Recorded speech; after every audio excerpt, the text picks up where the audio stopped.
एकादशी व्रत के नियम कौन से हैं, सावधानियां कौन सी हैं, इस पर बात करेंगे। लेकिन आपको याद दिला दें कि कार्यक्रम के अंत में हम बताएंगे आपके जन्म की तारीख के अनुसार आज का दिन कैसा जाने की संभावना बनती है, और अगर आज किसी महत्वपूर्ण काम से जाने वाले हैं तो क्या करके घर से निकलें कि आपको सफलता मिले। तो आपको हमने बताया कि एकादशी का व्रत इतना ज़्यादा महत्वपूर्ण क्यों है और एकादशी की इतनी महिमा क्यों है। अब इसको रखने के नियम क्या हैं वो समझिए। देखिए, एकादशी का व्रत दो प्रकार से रखा जाता है। निर्जल व्रत, यानी जिसमें जल भी नहीं पिएंगे, या फल खाकर जल पीकर फलाहारी और जलीय व्रत। अगर आप पूरी तरह से स्वस्थ हैं, आपको कोई बीमारी नहीं है, तब आप निर्जल व्रत रख सकते हैं।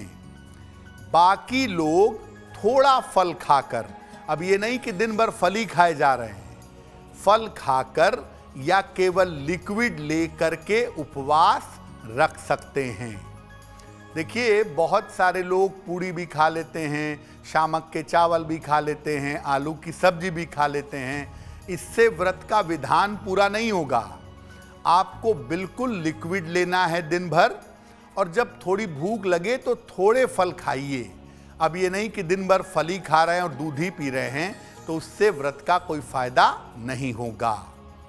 खान पान में रसीले फल खा सकते हैं, कंद मूल खा सकते हैं, जल और दूध ले सकते हैं, या दही ले सकते हैं, लेकिन वो भी लिमिटेड मात्रा में लेंगे, बहुत जरा सी लेंगे अगर जरूरत पड़ेगी तो।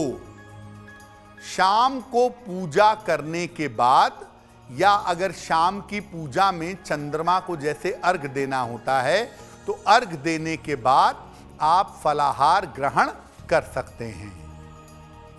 जब अगले दिन व्रत की समाप्ति करेंगे तो सूर्योदय के बाद, जब सूरज उदित हो जाएगा, उसके बाद नींबू पानी पी करके आप व्रत का समापन करेंगे।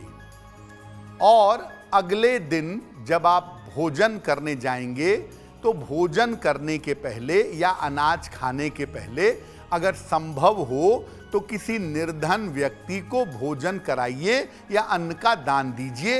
ये सही तरीका होगा।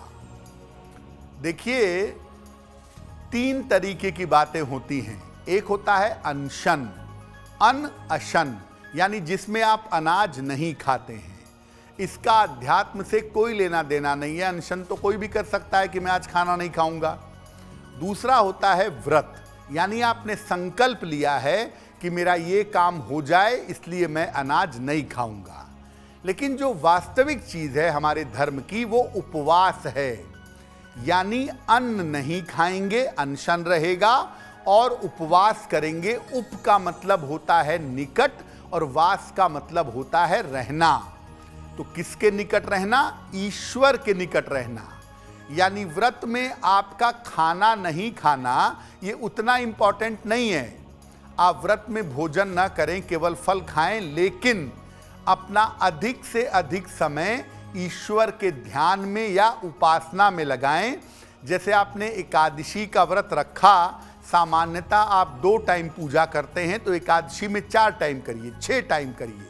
यानी जितना ज़्यादा आप व्रत के समय में ईश्वर के निकट रहेंगे, तब वो उपवास होगा और तब उसका वास्तविक फायदा आपके मन को, आपकी आत्मा को, आपके शरीर को मिल पाएगा।